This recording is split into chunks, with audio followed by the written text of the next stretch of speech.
Cormac, I feel like we should probably start this episode off with adventures in home ownership. Adventures in homeownership. Oh, it's becoming an adventure. You just moved into this place. Stuff's already breaking. Like what? Yeah, I liked renting because if that's something someone else's broke, problem. I needed to just make a phone Right. call. Whereas now, if something's broke, I need to make a To phone your call wife. of my own. Here's the funny little story. When we had our home inspection, the air conditioning worked perfectly fine. Blew cold air, registered thermostat registered, nice and cold and all that other stuff. I don't know if this is a bamboozle or what. I like to hope better of people. The air conditioning, one of the air conditioning downstairs is it's completely out of Freon. And I didn't know that. I honestly thought I was just dumb in the way that I was trying to set the thermostat. I'm like, I've never honestly, I've lived in such old houses and stuff where I've never really had a programmable thermostat. So I honestly was hoping that I was just being an idiot and didn't know how to set a thermostat, or there might have been something wrong with the thermostat or something. No, apparently there is a leak and quite a few leaks in the It's line. done broke. And apparently it's 15 years old. Apparently it's been through multiple different repairs. Not all of them were good, reputable repairs. So there's some duct tape. There's some chewing And gum. It's been MacGyvered. there's well when he pulled the cover off of the condensing unit outside, and I'm Did the looking. inspector not do that before? I think you need to call this inspector person. Be like, you do shoddy work.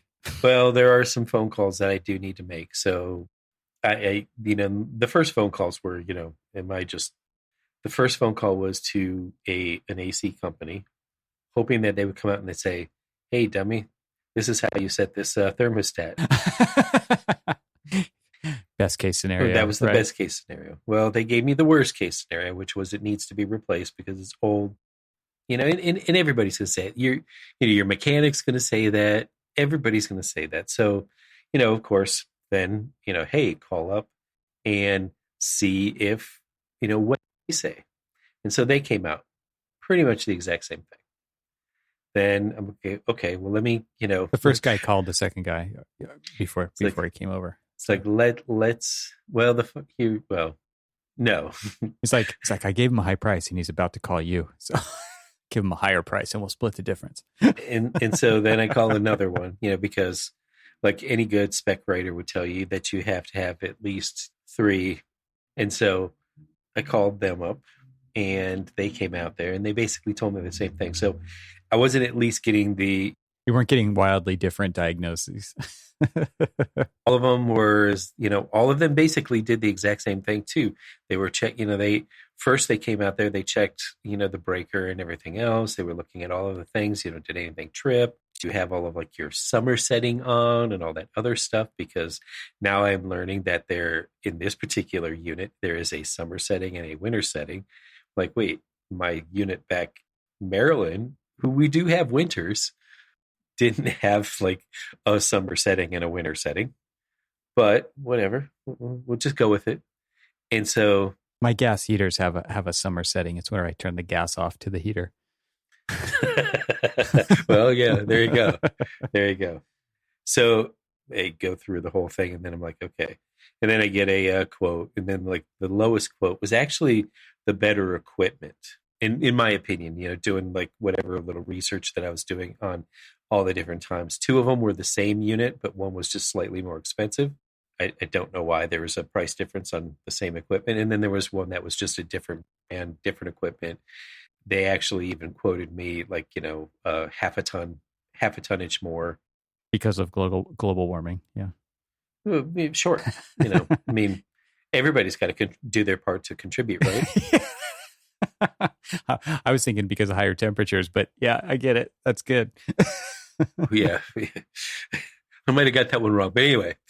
And so it's just like, And so my first, so I'm going to tell you right now, it is sunny and breezy outside. High of 76.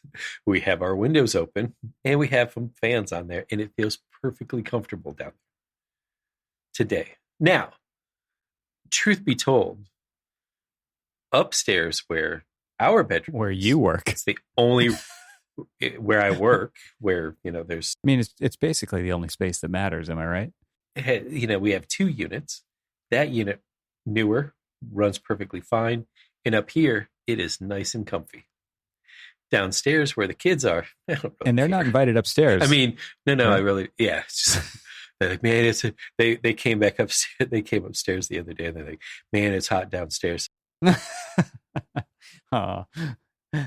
They just have their hat in hand, looking for a handout. Give me some cool air, Dad. Come on.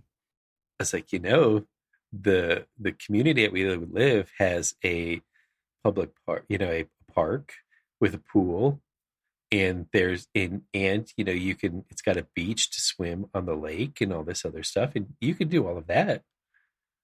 I mean, that'll They're cool just you rolling down their real eyes quick. at you. Oh man, so it sounds like an expensive endeavor. Yeah.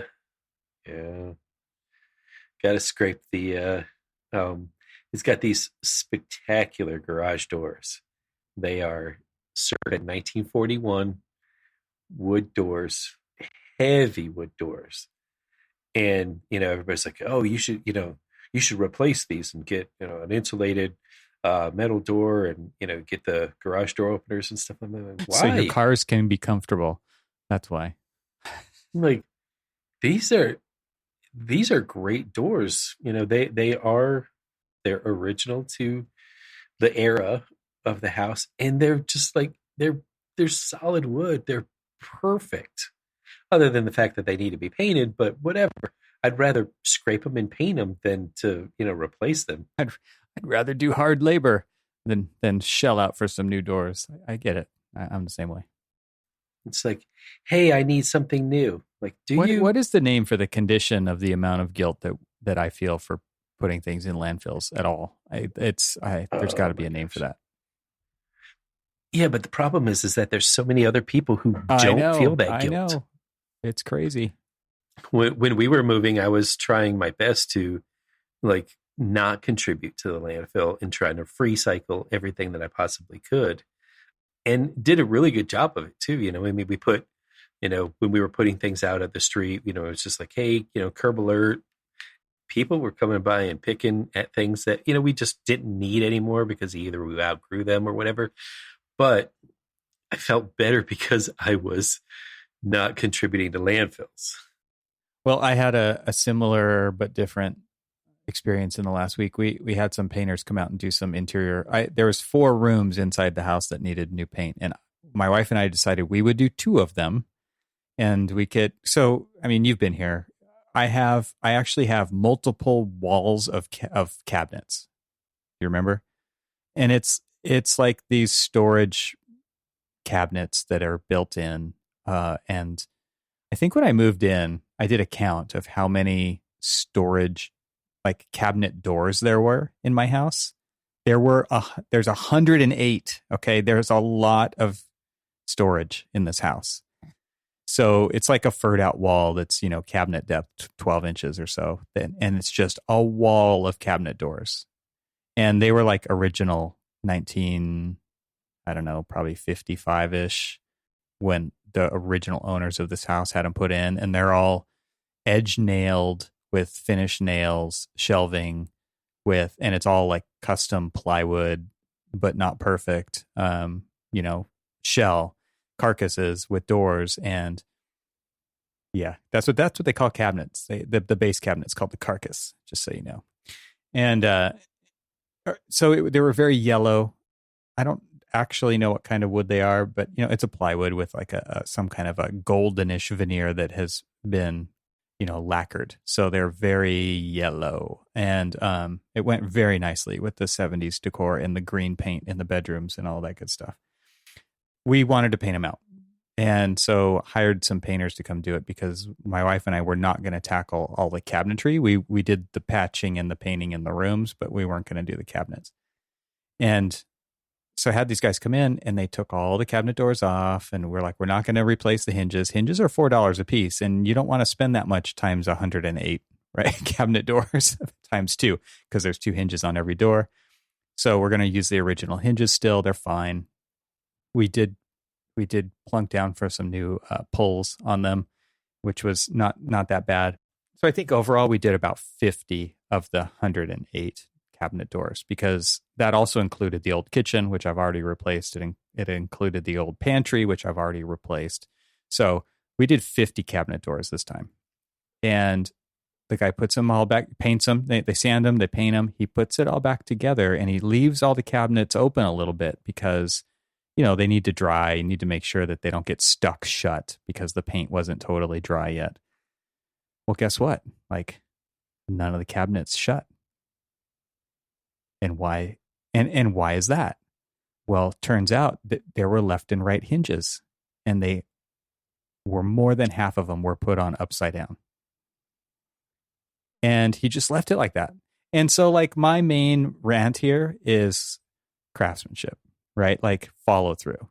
It's like he fully knew these cabinets didn't shut, and he left them like that, and got his payment and walked out the door. And it's like just a small company. Has no anything, right? It was total referral based and just walked out the door to never come back. Not his problem. I had to take every one of those doors off, take every one of those hinges off. Every hinge has 6 screws. Every single hinge has 6 screws. Guess what? They're all flatheads. I mean, I need to reinstate right now my hatred of flathead screws so that everybody knows because there's just no way to like use a power driver on those without screwing up your cabinet doors, right? Because they slip off. And by the end, I got really good at it, you know. But oh my gosh, I got them all flipped back the right way. He had bent a couple of them somehow in the middle of it. Got those, you know, I have a vise. I straightened them back out, put them back on. As soon as I got them on the right side, the doors closed perfectly. But it took me 2 days to do all that with my son's help, right? Because like you've got 5 flathead screws, you've got a screwdriver, you have to use one hand to guide it, one hand to turn the screwdriver, and then how do you catch the cabinet door when it's about to fall off? So yeah, that was my my adventure last weekend. It was brutal, and my main rant is like seriously, like take some pride in your work and like just finish the job that you actually got paid to do. That was absolutely crazy making to me. So I agree with you because flatheads do have their place for certain things, like, you know, outlet covers. You can actually torque them a lot harder. You don't need them, and you don't need it in wood. I'll tell you that. Well, I mean, you know, for outlet covers and things like that, you know, I mean, sure, those are fine, but I'll definitely agree with you, especially in wood for that. However, my rant is with, you know, having the right screws, but then being really soft metal. And when you try to torque them down, they already start to strip out. Yeah. They just strip. Oh, man. Yeah. Well, half of these were ready to strip too. Yeah. Yeah, for sure. You have to be really careful. Yeah. So. Oh, well, that was a nice long digression. Glad we could have a therapy session and talk that out. Well, I will say one thing. So, because you started to make me cringe a little bit when you were talking about, like, you know, your cabinet pulls, you know, drawer pulls and things like that. So the upstairs, they apparently did a nice renovation to the upstairs, which is mostly the main bedroom, but it's a really, really large thing. But so they've got a lot of built-ins up here. I don't know if I told you this or not, but the drawer pulls, the cabinet pulls, and everything else, apparently when they did this, they had to have had a nautical theme going, because if you pay attention to the photo that I had just sent you about the one cabinet, take a look at that the cabinet pull. Oh yeah, it's like what is that? It's a tie down anchor for a boat dock. It's a boat tie down for a dock, That's what you would have specified, though. I mean, you're just lucky you found a perfect match for your aesthetic sensibilities. This is true. And, I'm going, like when we're walking through and we're looking at it, it's just like, okay, that's going to be the first thing that we change. Well, no, it's probably going to be like the 30th or maybe 40th thing. It's not urgent anymore. Because I would love to change it. Right. But going through and then looking at new hardware and then replacing everything, because of course it's not going to fit. The screws, the screw pattern's not going to fit anything else. No, not at all. So I'm going to have to do a lot of like work on this. But I was just like, who, what, why? Why did somebody think that? It made somebody happy. That's why. It did. Live your life, enjoy it, but maybe buy like a alternate set of hardware when you're selling. Oh, that's probably what caught your eye, though. That's what. It's like, ooh, look, I can tie my boat off to our cabinet upstairs. Yeah, upstairs, because it's only here. That's for my upstairs boat. That's for my upstairs boat. Well, I mean, everybody's got an upstairs boat, right? Yeah. I mean, there's a downstairs boat, there's a backyard boat, an upstairs boat. In your house, a boat for every occasion. I mean, they say don't build a boat in the basement, but in your house, you don't want to build a boat. I mean, you could build a boat in the master suite. Got a place to tie it down. Exactly. Yeah. Put that boat. Just in case. Oh, man. It's great. All right. Well, this is a great place to insert an ad for a great supporter of this podcast, because we can change topics now. All right. So it's been a while since we passed this thing around, but there was this image that showed up somewhere that was a list of places, and it was put together by something called Skyscanner. I have no idea what that is, but it was going around the socials, and it was, I think, basically like, how many of these places have you been? Because it's a competition, right? To go to as many places. I mean, isn't most everything? Everything can be competitive. It's true. I'm a competitive place goer. And so I sent it to you, I think. And then Skyscanner is apparently a travel company. Okay. Well, I mean, it serves their purpose then. There you go. Clearly they're telling you haven't been to enough places if you haven't been to all of these. And there's actually two lists, but we're just going to focus on the yellow list. Let's call it that. There's a yellow list and a blue list. We're talking about the yellow list. All right. So how many are on here? 1, 2, 3, about 32-ish, if I counted correctly. Locations. And these are all in the United States of America. So clearly this is a U.S.-based, maybe they're trying to get people out on the road. I don't know. It is Skyscanner. I guess they're trying to get you to fly. So the idea was like, how many of these have you been to? Just reply with the number on social media, and then this thing goes viral, I'm sure. And how many places have you been? How many places have you been? Between you and me, we have to both come up with a number, and then maybe we talk about the value of going places, which I know we've done a few times on the podcast. But there's some architectural angle to this. I'm sure we can find one. So, all right. So, do you want to guess what my number is? Out of 32 places, how many have I been to? I am going to guess 18. I know you're a traveler, but there's a lot of these that are on the East Coast. There's actually some that are not on the mainland. Well, at least one. Road to Hana is not on the main. It's in True. Maui. I feel like it's probably a higher number, to be quite honest with you. But because there's a lot that are on the East Coast and you haven't spent a ton of time, I feel like it might be like 18-ish. I'm going to guess that your number is... I'm going to guess that your number is...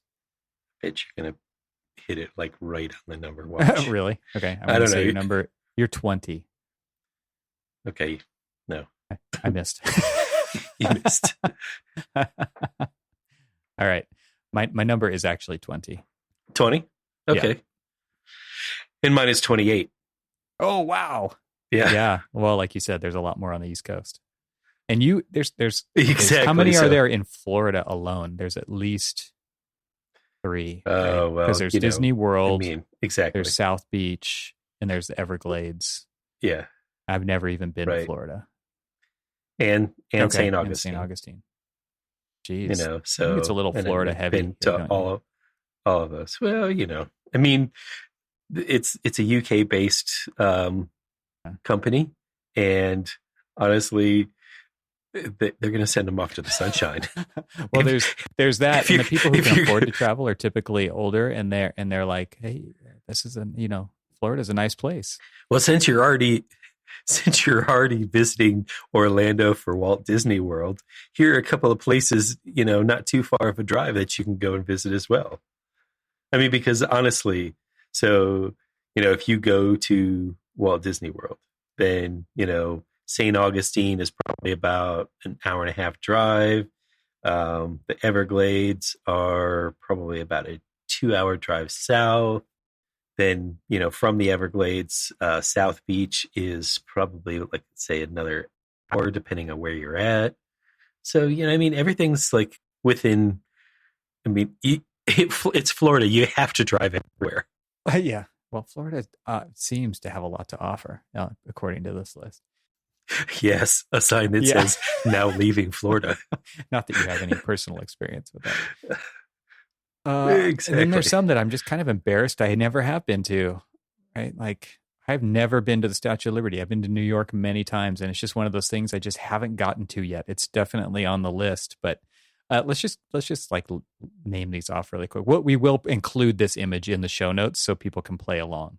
But there are definitely we should probably read the ones on the list. So Statue of Liberty, number 1. The first time I actually went there, we followed the signs, but apparently the way that we were going in, we were following the signs to go to the Jersey side. And basically all you could do is, like, it was the Statue of Liberty State Park, and you could see the back of it. We have New Jersey's got a viewing platform of the Statue of Liberty. Yeah. So we did end up actually going there and seeing, and like actually going to Ellis Island and doing the whole trip, and then going to the Statue of Liberty and then going inside of it and doing all the tours and stuff. But, the first time we went there, it was so funny because it was literally like, really? This is it? This is like, It's just got to be one of those things you go to, though. All right. So never been there. Grand Canyon. Yep. Actually was just there. Not like 2 months ago. I'm not even going to tell you my favorite story of the Grand. I'm going to tell you my favorite story of the Grand Canyon. So when I was out after I had kind of like dropped out of school for a while, I started driving across country. I had this old typewriter. I still have this old typewriter, but it was like a 1910 heavy, monstrous typewriter. It sat in the passenger seat while I drove around. So here I am, I don't know, again, it was a weird time of my life. So here I am sitting on the rim of the Grand Canyon with my feet dangling over the side with the typewriter in between my legs. And I'm typing while I'm staring out into space. So I'm pretty sure not very many people are like pleased at hearing this. Is it Hemingway over there? That's what they're thinking. Exactly. So then this guy, like, just out of the blue, just like walks up. I did not hear him. And I'm very good at, like, being able to like hear people come up on me. And he like walks up, says this. He was like, I bet you could push somebody off the side and they wouldn't find the body for weeks. And then walked away. Like, I think it's time for me to leave. I was like, it totally sounds like something I might have said, but when it's said to me, didn't feel too good. You're like, I could appreciate that. Yeah. Like, yeah, you're right. That's great. Good story. But since I couldn't hear you come up, I'm going to go ahead and just like, quietly pack up not and leave. let you. Exactly. That's great. All right. Number 3 on the list, Walt Disney World. I've already stated I've never been to Florida. So funny enough, Disneyland is not on here. So I missed out. Yeah, I was going to say this, like, and it's not even on the other list either. And I just wonder why, like, they did Disney World, not Disneyland, but Disney World is bigger. It's way more of a destination, maybe. I don't know. I mean, So you have been there. I have been there more times than my wallet could ever It imagine. can recover from. All right, Zion National Park. I know for a fact I have been there. Yeah, got married there. So I was going to say that there was some nuptials included in that one. That was part of the package, the travel package. All right, next is Space Needle, Seattle Space Needle. I assume is what they're talking about. Yep, and I've never been there. Yep, went there just a couple of years ago. Hollywood sign, another embarrassment for me right here. I was going to say, here's something that's so funny. It's like, it's right there. I've been there, but you haven't. Yeah, totally.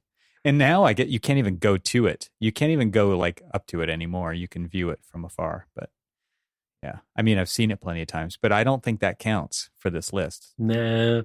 I mean, we hiked up there, and like, I will say that it was probably illegal that we went. I'm just going to go out. I'm just going to say this one, we broke the law. Yeah. Yes, absolute fact. But we were there. It's just like, come on, we gotta go up there and touch it. I don't think there's any that I've broken the law on here. So there was some fence jump. You might win. Okay. All right. Next up, Vegas Strip. Yes, many times. Not out of like any kind of. I'm not trying to flex there. It's just it's just one of those places that. Autodesk University was in Las Vegas many years, and it's every time you're like, can we please get out of the freaking convention center? And there's one place to go, and that's the Las Vegas Strip. It's the Strip. Yeah. Well, the last time I was in Vegas was with you, so that's right. And we walked a lot. Yes, a lot. All right, Times Square. It's basically the East Coast version of the Vegas Strip. There you go. And we've been there together. That's right. Been there together. All right. Next one is Yellowstone. Have you been there? I have not. Whoa. Yellowstone. Yeah. Been there. I have been to Jellystone campgrounds, but yeah, it's not on the list. Not quite the same thing, right? No. Yeah. First national park, right? I believe it was. Yeah. So then we're back in Florida. At the Everglades. And I'll tell you what, I mean, the first, so the way that I got to meet my future brother-in-laws was they wanted to go camping. Was there a banjo involved? I swear it felt like it. Like there was some setup of just like, is this a way for my girlfriend to like tell me that she wants to break up? And so she sent me out into the middle of the woods. Right. The Everglades, I mean, you could get dropped off the edge of a boat and no one would find the body for months. Exactly. Or the gators would get you. But no, so it was, they wanted to test my mettle. Oh. And so they were trying to out hike me and all this other stuff. And it was so funny because I was still I think I was still in the National Guard at the time. So I was still like, fit and hiking and all this other stuff, like, to a point where I was just like, bring it. They brought it, and I brought more. Nice. Proved yourself. Exactly. You got brought into the inner circle on that trip. Next, welcome aboard. Pikes Peak. Never done that. I have never done that one either. That is a goal for both of us. Yeah, it would be fun to go watch the. It's about to happen. It's going to happen in August. The Pikes Peak race. Okay, Chicago River. I don't know. It rings a bell. Yeah. It does ring a bell. All right. So that was like, what, 3 weeks ago? Yeah. And Washington Monument. I think last time I was there was with Monument. You. Yeah. And I've been up inside. Yeah, I have not. So I don't even know if I get to count that one. Definitely. I've walked around it quite a few times. Being there, a lot of times it's closed. So, you could go like 30 times. It might be open once. All right. Mount Rushmore. Never done it myself. That is that's just the Black Hills is something that we want to do. My wife's been there, but all right. So is this no, it's not the first one we haven't been to. Pikes Peak. Neither one of us have been to that one, but okay. So that one is on the list. French Quarter. Mm-hmm. Yes. Not me. That some chicory coffee and beignets. Come on now. All right. A must do, sounds like. A must do. I Yes. have been on the Golden Gate Bridge on foot, even, not even just in the car. I have been in car and Okay, bike. cool. There was something going on when my wife and I were out there and got an opportunity to rent some bikes. Perfect. It is iconic. Definitely. Yeah. It is. I mean, come on. I think that, like this, the Golden Gate Bridge, the Washington Monument, the Hollywood sign, these are, the Statue of Liberty. They are like the icon of the city. But that one, that one's it's I just love those amazing. photos when it's just like the peaks of the verticals are just poking up through the fog. Right? Yeah, it's really cool. All right, next on the list, first one or the last one on this column is the Riverwalk, which I believe is in San Antonio, Texas, and I have never been there. Never been there. And that was the first AIA convention I ever okay. went to. I believe it was 05 or 6. I can't remember. It was pre my daughter, so she was. That's all I can tell you is it was before my daughter was born, which was in 07. So it was definitely BD. But yeah, we actually stayed on that one. It's very cool, actually. I would assume so if it's on the list. What river is it? I don't even know. You're like, there was no label on the water. I don't know. I wasn't looking at it from above, so I couldn't see the what would have been back then. It wouldn't have been Google Maps and it wouldn't have been Apple Maps. So it would have been MapQuest. So I have no idea. Trying to do some real time. Somebody needs to tell me. Up. Yeah, it's really hard to see on the map. It's actually near the Alamo. Okay. There's a Topgolf there. I don't know if that matters. I actually don't even see a river. I don't know what river they're talking about. Maybe it took me to the wrong place. I don't know. San Antonio Riverwalk. It says there's boat tours. I don't actually see a label though. Maybe I need to turn off. Here we go. I need to turn off the satellite view so that I can actually see it. And I don't see any label on the body of water. Oh no, San Antonio River. Who would have thought? Who would have thought it would be called that?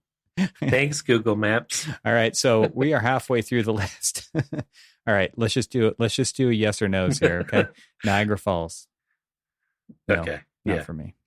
Yes, haven't been to that. That would be cool. Mall of America. Sadly, regretfully, I admit, me yes. Too. Father-in-law used to live in Minnesota, so that's why we went there. All right, Gateway Arch. Yes. Have you been up in the Arch? I think you told me about it. I think you told me why I had to go in the Arch. Cool little. Yeah, exactly. Because of those little elevators. Those are awesome. Come on, those were awesome. And when I got up there, the windows to look out were fogged up because it was raining and humid outside. Yeah, that's right. I remember the video where you were like going to I think you were going to the Arch, and it was dumping. Just deluge. Dumped on. Yeah, that was fun. There's a YouTube video that I made that features the Arch. Okay, ESB, Empire State Building. So, yes, but not to the top. I don't think I've been to the top either, but there's 2 observation decks there, right? And I've been to the one on the 80th floor. So I don't know if that really counts as a top, but let's just say it does. For this episode, yes. So, yes. Road to Hana. This is a drive, not. I mean, Hana is a town, but the road to Hana is like this. I think it's a rite of passage for a lot of people to kind of do when they go to Maui. So it's because it's a very long drive. Is it like twisty? It's very twisty turny, very scenic. You want to stop all the time and see all kinds of things, waterfalls and rainforests, and stop at all of the little places where they're selling fruits, and smoothies and stuff on the side. And there's beaches to look at, and you ultimately get to the south end of the island where the Haleakala Volcano National Park kind of like they have this little splinter of the national park that comes all the way down to the very beach. With it's like a total black sand beach on the southeast corner of the island. The island is not square, so don't take that too literally. But it's beautiful. It's an amazing drive, and then you can continue on this like cliffside single lane road that is terrible, and work your way back up to the west side of Maui. And it's an all day, if not longer, adventure. It's really cool though. So I know we said yes or no, but I guess I went on. You know what? There you go. I mean, I'm doing it, so you're doing it. Fort Sumter. Totally. Never been there. Oh yeah, no, I have. Sorry, I have. I just looked at my mark. Do you know what state it's in? Fort Sumter is National Monument in South Carolina. I mean, I would assume that you had not been to the I have. Carolinas. I've been to both of them. Yeah. Oh. Yep. I have as well. Been to Fort Sumter. All right. The Alamo. Sounds like you've been there. I have not. I have been there. In fact, I just found when I was packing up the pressed penny that I that's got cool. from them. I love pressed pennies. Come on. I don't care what anybody says. Those pressed pennies, they are stupidly awesome. Every time I go to one of those things, it's broken or out of order. Yeah. It's like going to a national park and looking for the stamp and the visitor center's closed. That happens more often than it should as well. All right. Next is Wright Brothers Memorial. Kill Devil Hills in North Carolina. Yes. Sounds cool, though. Cool. Just the fact that you get this Kill Devil Hill, I mean, it's just like, okay, yeah. All right. The White House. I think that one is obvious. I think you know what my answer is going to be. I have actually not been on a tour there, but that would be cool. So, been on a tour, been on the Christmas tree lighting, and been on the Easter egg roll. All right. Yosemite. Yosemite. I mean, I've done quite a lot there. Yeah. Yes, you have. Yes. Yeah. I have been there as well. Also found that if you run out of gas at the top, you can coast all the way down to the closest gas station. Yeah. There's nothing close up there. But you certainly can coast. Liberty Bell. We've been there. And yes. And then Central Park. We have been there too. Okay, so South Beach is a no. And you have not been there. For some reason, you are forsaking Florida. Arlington. I have been to the cemetery. I have been there. My wife's has an uncle that is buried there, and we've visited. St. Augustine. We already know my answer. Well, I mean, there's plenty of California here too, because the next one, I would say yes to St. Augustine, but the next one, Lake Tahoe, I feel like you have a connection to that place. I've lived there, and I have swam in it in the freezing cold water. It's great. So I have a question about the last one on this. In what capacity? Say you were there in San Francisco. Say you bought tickets to go to this last place, and say that you had boarded the boat, but then the boat broke down before it left dock, and you had to leave. I think you actually had to have set foot in it, on it, or I should say. I think you have to have stepped on it. Yeah, that's a bummer, man. So no. Jeez. So yeah, the place is the Alcatraz. Yeah, the Alcatraz. the Alcatraz that I've never visited because of all the things that Doesn't I said count. prior to. Oh, that sucks, man. No, a bummer. It really was actually, because we were like, there's no other boats that they could put you on. Well, I mean, this was the last tour of the day, and this was just one of those things that, like, when we were just didn't work out. It was, I don't know if it was it wasn't an impromptu visit to California. We were there for 8 days, but it was an impromptu of, like, we had no agenda. We were just like, hey, let's rent a car and drive all over the place. and we flew into LAX. We then kind of like went westward towards like Big Bear and that other stuff. But we started like we first went to San Bernardino because it's because it's in a song, you know. And then if I would have known that you were there, I would have like or at least near there as I'm driving past it. Claremont, I could have waved at you, but didn't know you at the time. Would you have been in high school then? 96. When was? No, I was at Cal Poly. Okay. All right. Fourth year at Cal Poly. Oh, wow. Man, you're old. True. True. Yeah. But I mean, so with the cool thing about that, that list though, and the reason why we chose that list over the other list was because the other list is a lot more like national park and things like that, which, you and I could have easily gone through and talked about that. But I would venture a guess to say that the people who are listening, that are American architects or architects who probably visited the US and wanted to seek out some of these bucket lists. And mostly they, I'm going to venture a guess to say that they've done it because of the architecture. I mean, there are obviously some that are not architecturally related, but you could probably, we could probably draw something out of it, inspiration at least. But of all of those places that are architecturally related, we probably went there not to just say, hey, I've been to the White House check or it whatever. Off the list, right? But we go to it for like the architectural experience of the place. I think there's that. And then we've also talked about this, just the idea of having experiences, and those inform the work that we do.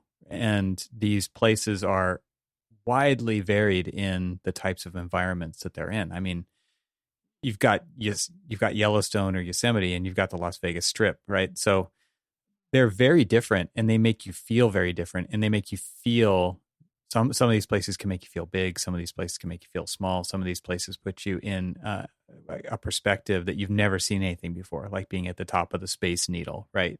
Versus in swimming in Lake Tahoe, right? Like they're just very different. And the variety of experiences that you can have in places like these do inform you as a designer or somebody working on a project team, right? Like these are the kinds of things that you pay attention to, interesting things when you go to places like these, and they help you bring interesting ideas to the work that you've chosen to do for your career. Exactly. I was thinking about that list, and there's like two places, we've been to both of them, the Washington Monument and the Gateway Arch. And both of them offer a very unique, very curated perspective of their respective cities. Whereas, so the Gateway Arch isn't necessarily the highest point in St. Louis, and obviously can go and get a different perspective from, I think there's a Mies building there. No, it's not a Mies building, but there's like this a taller building there, and you get that perspective from that. But there's just something about being in that like confined space with these little teeny windows, but are like so thick of glass that you just get this weird perspective from like looking through this very kind of just porthole view of the city. And in like DC's case, that is the highest point in DC. And so when you're looking at it, you're getting a perspective that the only other time that you can get a perspective of DC is by plane.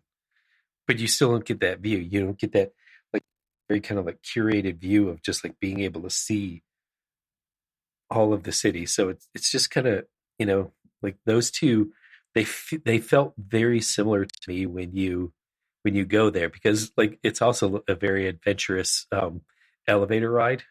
One of them is an elevator ride where as you're going up the Washington Monument, they keep stopping and opening up the doors, and there are stones in there that were donated by all of the states during the time of construction. And so you're going to see like all these different stones from, like whatever of the different states there. And then, you just keep going up, and they like show you things like, and if we break down, I want you to take look at this stair, and you look at the stair, and you look down the stair, and you're just like, what the They do that in the St. Louis Arch too. Yeah. exactly, Yeah. exactly. That's why it like just felt so similar in kind of those experiences Yeah, I and think, stuff. one of the shows that we've wanted to do for a long time is kind of the architecture of national parks as well, right? And there are great examples of architecture in visitor centers and in all kinds of buildings and places. I mean, it is interesting to even think of the Gateway Arch as a national park, which it is, and the experience that you have where you go underground and then you go up through one of the legs to get onto the inclinator or whatever they call it, to get up into the top of the arch and see, just go through that experience, right? Of what that's like and how architects thought of that and how they curate the experience that you have of kind of going down beneath the threshold that the arch kind of represents as the gateway to the west, and then up into it, and then you can look out both sides of it, back towards St. Louis on the east and then out toward the west, and it's really an interesting experience. I think I've experienced other visitor centers that were like, there's one in the Grand Tetons National Park that was designed by Bowen Chwinski Jackson and built, probably less than 10 years ago. And then there's stuff like in Yellowstone, like the Old Faithful Lodge, which is just like crazy different. Like those two things, they're not similar in any way, right? And I think it's so interesting to kind of experience these different places as an architect and think about different construction methods, regionality, materiality, experience. Like at the Grand Canyon, I mean, there's just amazing architecture that is very inspired from the place, right? And it's that indigenous peoples have a huge influence on the architecture that was built there for these visitor centers and for these art galleries and things like that. So it's pretty incredible, the different types of experiences you can have. And I think, ultimately for me, the message with going to places like this is it's beyond architecture, but there is so much to notice outside of the day job of working in architecture that helps you at the day job, right? And if you have a list like this that kind of helps you maybe get to go to those places, because maybe that's what you need is a list of places that you want to go, a bucket list of sorts, right? Of experiences to have and places to visit. If a list like this is going to help you get there, then make a list like this or use this list, because I think there's so many different experiences to be had that will make you a better architect. You get to watch how other people experience these things that are totally out of normal, right? These are not tract houses. These are not strip malls. These are, except for the Mall of America, these aren't malls. They're not like typical buildings that people visit a lot. And you get to see how they interact with things and places and other people and that informs the work that we do as architects as well. That's a great for people watching, right? It's way better than a Walmart for people watching. So there's just, these things are so varied and so different. You're going to have a really wide range of experiences and observations by visiting places like these. And ultimately, I think that's really why we wanted to talk about that. We should come up with an interesting bucket list of architectural places within the U.S. that you always wanted to see. Curated by the Archispeak go. podcast. Well, even the listeners could contribute to this. I think like that would be pretty interesting, right? To come up with a short list or a long list even of like kind of must see, must experience kind of places. And then, because like this list doesn't have any whys. It doesn't explain why these things are on the list, why they made the list and something else didn't. We don't know what was up for consideration and ultimately got cut from the list. It's just not that inclusive. Which is probably why they made the second list. Well, I mean, it is kind of a great marketing strategy. Hey, guess what? There's other places. Oh, true. We've sold you tickets to go to these places, but did you consider these places? There's so many places that I've been to that I would put on a list like this that aren't here, right? So, and what's really interesting is this kind of stuff evolves over time, right? Like think about World Trade Center in New York. Like now, what is it now versus what it was, 30 years ago? It's very, very, very different, right? And it's one of those places that, to me, sits you down and makes you think about a lot of things. And to me, I would want to have places like that on this list. Just thinking about this list and thinking about like the traveling you've done specifically, like out in the West Coast, and I'm thinking specifically like Grand Canyon or Lake Mead or places like that. That Oh my gosh! think about how much they've interestingly changed just in your lifetime. We're seeing Lake Mead on the news. I see it in my YouTube like recommended videos all the time because I've watched a couple of how far that lake has dropped and what is being exposed as a result of that. Like things that they're finding is just kind of crazy. But if you look at a before and a now kind of photo side by side, it's shocking how much that's changed, and that's only been in the last 40 years. When we were talking about that, the list that you had sent me, of like I saw a lot of people post on their Facebook, I've been to 8, I've been to 12, I've been to this and that, and so of course I was very interested, like, oh, how many have I been to? Like, wow. But so I started to look at other lists, and shockingly, that list is a lot like I'm looking at this oyster.com website, and they're like, we've routed it up to the 50 places you have to visit in the United States before you die. And funny enough, I mean, it runs parallel with, and by the way, only Disney World is on that list too. So yeah, I don't have any super affection for Disney anyway, but I mean, I don't not appreciate them, but yeah, I don't need to give them all my money either. Funny enough, honestly, I didn't give them all my money for like the bulk of the trips that I went there. I actually had friends who used to work there and used to get us in for free during the summer while they were working there. They got friends and family in, or at least got passes, and we got in, and then some other ways that we got in as well. Don't need to really go through all of that. I mean, I think we've established that I've had this penchant for trespassing. So anyway, although this road to Hana, I've got to do this. This is so I'm definitely kind of more tuned into these ones that are outdoors oriented, but man, that was a good one.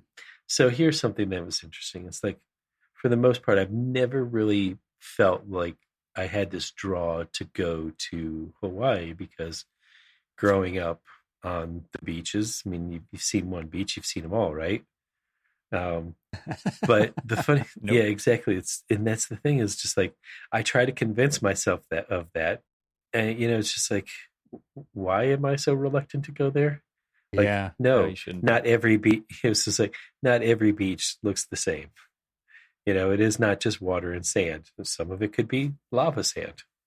Yeah, actually, the Big Island has very few sand beaches. Anyway, it's mostly lava coming right up to the water. So if you really want to go for the beaches, you might pick a different island. But what's interesting about the islands is that they have very different geology around the island. That so you get a wide range of experiences just by visiting one. And I kind of feel like that, is more of why I want to go there. I mean, I will say a beach is a beach is a beach. I mean, water, you go into the water, you're not necessarily wanted there, and there are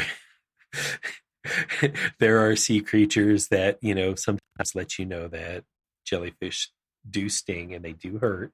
Stepping on a stingray does make you think twice about going into the water often. Yeah, or some kind of anemone or something like that. Yeah. So when we moved to North Florida, and because we had sharks off the coast of the St. Petersburg, St. Pete Beach and things like that when you were out there, but we never really saw them in like great numbers. And, you would get these like, you would see these like the red flag for, unsafe conditions. So, you're not supposed to go in the water. And then you're like, okay, I wonder what the red flag was. And so the local news would show you. And then they would show like an aerial view taken from a helicopter of hundreds of sharks. Yeah. And you're like, yeah. Nope. It's like, no. Oh man. Not that's at all. Yeah. Red flag. Yeah. Okay. You don't have to prove to me anything else. This is enough. That's great. That's a good story. All right. Well, people, it's summertime. Get out there and visit someplace and check the image in the show notes for the list that we went through and tell us how many you've been to. That would be, yeah. What's not on the list that should be? I think that would be. So tweet at us at Archispeak, ARCHISPK. All right, man. Until next time. Thanks for listening. This show is part of the Gable Media Podcast Network. See all the shows at gablemedia.com. That's GABLMEDIA.com. You can help support what we're doing here by leaving a 5-star review on Apple Podcasts to help get the word out, and don't forget to share it with your friends. We'd love to hear from you, so leave a comment on the website at archispeakpodcast.com, where you can find our entire catalog of shows. Talk to you soon.